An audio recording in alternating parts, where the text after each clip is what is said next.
Hello，大家好，我是小雪。因为在大学里工作以后特别忙，所以也没有时间给大家讲一讲这心里话，所以好长时间没有面对镜头，然后感觉还有点生疏。今天心情比较复杂，想和大家聊一聊我最近一些想法吧。我感觉最近我做错了一些事情，想给大家聊一聊，然后希望大家可以给我一些建议和意见，或者是批评我也可以因为我知道很多看我视频的都是一些年龄比我大的一些姐姐们，她们能给我很多的意见和建议，所以这次我就大胆的把这件事情分享给你们，希望你们能给我一些意见和建议，然后让我再去反思一下。如果你是和我差不多大的，也是正在养育2个孩子或者是几个孩子的妈妈，如果屏幕前的你也在经历这些，希望我们可以停下来，回头看看，然后回头想想，多多反思，能不能让我们做得更好一些。大家都知道家家有本难念的经，那夫妻之间可能会有很多的分歧，还有很多不同的意见。和安佑的爸爸是属于跨国婚姻，他是韩国人，我来自中国。那我们的各个文化背景也不一样，生活习惯也不一样，所以我们日常生活中难免会有很多的这种的分歧。前2天因为一些小小的事情，所以和安佑的爸爸产生了一些分歧。尽管事情并不是很大，只是关于一些日常小事的分歧，但是我们每个人都有自己的看法，谁也不相让，谁也不愿意妥协。事情是发生在早上，当时安佑佑还没有去托儿所，而我们却在他们面前发生了争吵。众所周知，吵架是很难立刻去平息的。对于经常看我视频的姐妹们来说，大家都比较了解安佑佑的爸爸的性格。他性格温顺，比较老实，但是这样的人往往也会比较固执。这次争吵的导火索是因为安佑佑早上起来以后他们不想刷牙，我费了很大的劲才哄着他们去洗脸刷牙，但是他们表示不想刷牙，我就想那就不要勉强孩子了，等吃完饭找个机会哄他们刷牙。但是他爸爸看我没带孩子刷牙，所以他十分不满，他认为我在惯着孩子，所以他采取了一个比较暴力的手段，抓住孩子的胳膊就往厕所里拽，导致孩子的身体被悬空后吓得哭喊不止。我为了保护孩子，大声地呵斥了他，提醒他用温和的方式去安抚孩子。所以安佑的爸爸就很生气，他自己躲进房间里，不愿出来照顾孩子。那个时候安佑佑还没有去学校，他躲到房间里以后我就知道他生气了，所以我暂时也没有理他。但后来因为照顾孩子，我一个人可能实在是照顾不过来，所以我就让他来帮我一下。我喊了他好几声，他都没有答应，我就觉得自己很委屈，也很生气。后来好不容易把他叫出来之后他的这个态度让我觉得非常的不舒服。他在一直和我在争论一些什么事情，然后我们又吵起来。我一时没有控制住自己的情绪，觉得自己特别委屈。我觉得他就是孩子不愿做的东西他都赖我，他赖我不给安佑刷牙，他赖我惯着孩子。所以我就一生气就把自己的东西收拾，当着安佑的面拉着行李箱离开了家。在我关门的时候我就听见安佑在喊着要找妈妈，然后我听见他爸爸给孩子怎么说的呢？他说你妈妈都把你们扔下了，不要你们了，你们以后不要再找妈妈了。我听了之后很难受，但是我也没说什么，我转身就走了。说实话，最近的工作压力还有各种各样的压力都比较大，所以整个人都很焦虑。前2天学校给我发邮件，他下发通知说让我们提交春季学期的一个教学计划所以这几天我也因为下学期教学计划和教学设计的这个工作上压力确实是有点大。那我这个人做事情都是尽早不尽晚的我就想着要尽快完成这项工作。学生要看着我写的教学计划，就是2月份就要开始选课了，所以我就决定什么也不做，需要先去学校把这件事情做完。所以我就去了学校的办公室里工作。到了办公室之后呢，我就打开了空调，开始工作。我出门的时候呢是8点半，然后呢，我到了学校呢，从大约早上9点一直在办公室里做到4点，我连动都没有动，除了做工作计划以外，我都没有动啊，一口饭也没有吃，一口水也没有喝。很奇怪的是，这次我竟然一点都不饿。那吵完架以后呢，一整天我都在办公室里制定我下个学期的教学计划和教学设计。其实大家都知道，我从去年博士毕业以后，我接着就到了韩国的大学里面去工作。然后呢，其实在工作过程中呢，遇到了非常多的困难，也有非常多的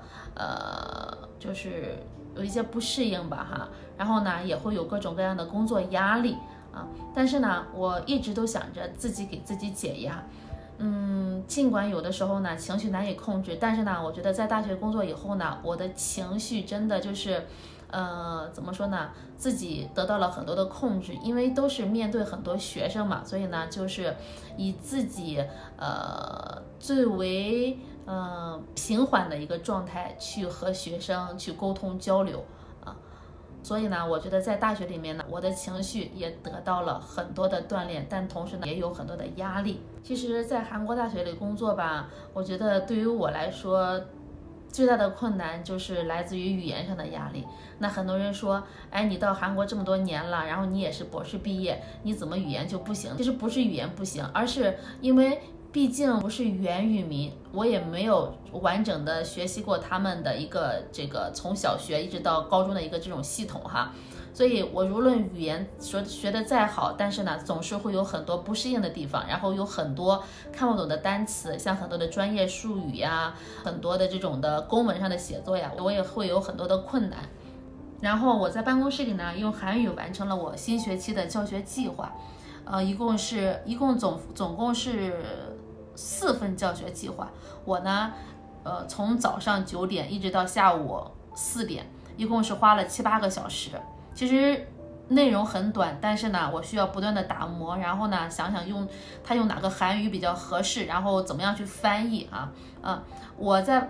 办公室里完成教学计划之后呢，然后我就锁上门离开了学校。本来呢，我是想去三温暖泡一泡澡，然后释放一下自己的压力。但是呢，因为洗漱用品呢在家里，我就想先开车回家。开车回家的途中呢，碰到了我的公公。他让我把车停在他停车的车位上，他要开车去接安安悠悠放学，我便停下了车，然后呢拿了东西去了三温暖。果然在澡堂里泡完澡以后呢，心情好了很多，所以呢我才回到家。我回去后呢，看到2个阿姨在照顾安安和佑佑，我就到房间里关上门休息，躺在床上，也没有看手机，一直就躺着一直也没有出来。阿姨呢到了7点半该走了。他们呢看到安安悠悠的爸爸也没有上来然后呢阿姨就敲我的门，因为一般呢阿姨走之前呢，安安悠悠的爸爸呢都会从2楼书房上来看看孩子阿姨敲门问我，他们说安安悠悠哭着吵着要去找奶奶，怎么劝也不行，就是要去找奶奶。最后没办法，我就给安安悠悠穿好衣服，送他俩上楼去找了奶奶。过了能有半个小时吧，可能爷爷回来了，奶奶一会儿下来问我是不是和安安悠悠爸爸吵架了，我很惊讶，奶奶是怎么知道的呢？后来奶奶说，安安悠悠说不想回家，他们说家里好可怕，好害怕，他们一直说很害怕，因为爸爸妈妈一直在吵架，吵架的声音很大，他们呢不想回家，爸爸总是凶他们。然后婆婆问我怎么回事，我简单的就说了一下。我婆婆说首先呢，确实是应该给孩子养成一个好的习惯，但是呢，也不能去强迫孩子还有呢，就是说爸爸这样以暴制暴，这样暴力对待孩子是非常不好的。后来呢，我就没说什么，我就进屋休息了，然后婆婆就上楼走了。就这一晚还有第2天晚上呢，安安悠悠都没有回家睡觉。就听了婆婆说的安安悠悠的反应后呢，其实我思考了很多，也反思了很多。因为我俩吵架，所以才导致安安悠悠会有这样的想法。我想起来之后，我非常难受，我觉得我是一个不负责任的妈妈，因为我没有控制好自己的情绪，因为我俩吵架，所以呢，让他们精神上受到了这种伤害。以前的时候呢，我有的时候和大家聊天的时候就会说，我的家人呢，有的时候情绪不稳定。小的时候呢，我摔坏一个碗，我都会觉得特别害怕。家里呢，经常会制造情绪内耗，消耗大家的情绪，搞得每个人都神经绷得很紧，一点小错误就会引发家庭战争。我觉得这样一个家庭的福气呢，慢慢就这样被消耗完了。其实我觉得这比贫穷更能摧毁一个家庭。所以呢，我一直提醒我自己，我一定要逃离原生家庭。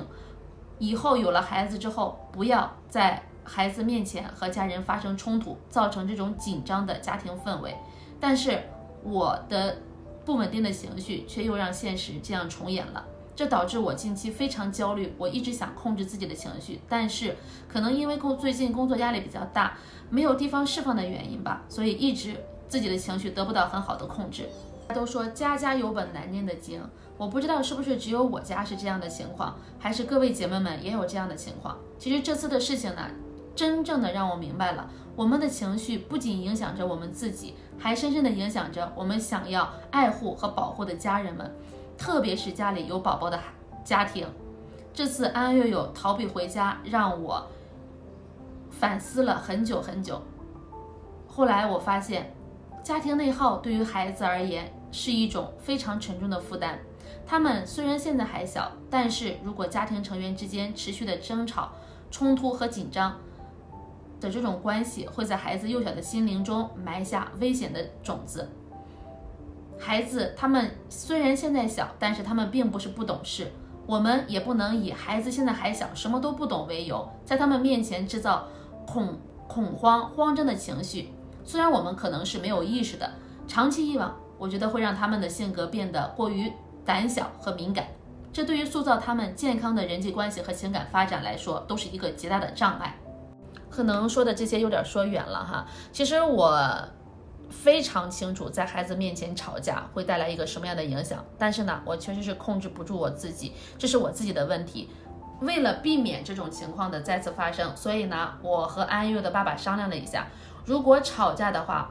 尽量呢不要在孩子面前吵架，然后呢影响到他们的情绪。如果在孩子面前吵架的话，也要告诉他，这个不是他们的原因，是爸爸妈妈自己的原因。因为很多孩子他们都会有一种自我归因的心理，这样的话呢，可能会导致孩子长期以往他会比较胆小，甚至害怕，比较敏感，影响孩子人际发展以及这种情感发展。同时呢，我们也会探索更适合我们两个人相处的方式。其实说实话，两个人在一起生活，尤其是不同的国度、不同的文化以及完全不同的生活背景，我们就像两条完全不相干的平行线，但是我们一直也在磨合，想要找到适合我们两个人的方式去相处。我相信这是每个家庭都需要慢慢去调和的部分。我也相信以后我们会为安安悠悠创造一个稳定、温馨的成长环境。其实呢，我真的考虑了很久，我到底要不要把这件事情分享出来。但是呢，后来我想了想，因为我做了这件事情，我就要勇敢的去面对，所以呢，给大家把这件事情分享了出来。还有呢，我想问一下看我视频的姐姐们，有没有遇到像我这样的情况？如果有的话，你们一定要给我批评指正，或者是说你们有没有好的这种的小妙招可以分享给我。我们都是第一次做父母，在成为爸爸妈妈的这条路上，我们一直需要慢慢的去摸索、去探讨。我真心希望我的姐妹们都能有一个温馨美满的家庭，能确保我们给予孩子一个健康稳定的生活环境。好了，今天就聊到这里吧，希望大家多多给我评论，多多提出批评，谢谢大家，再见。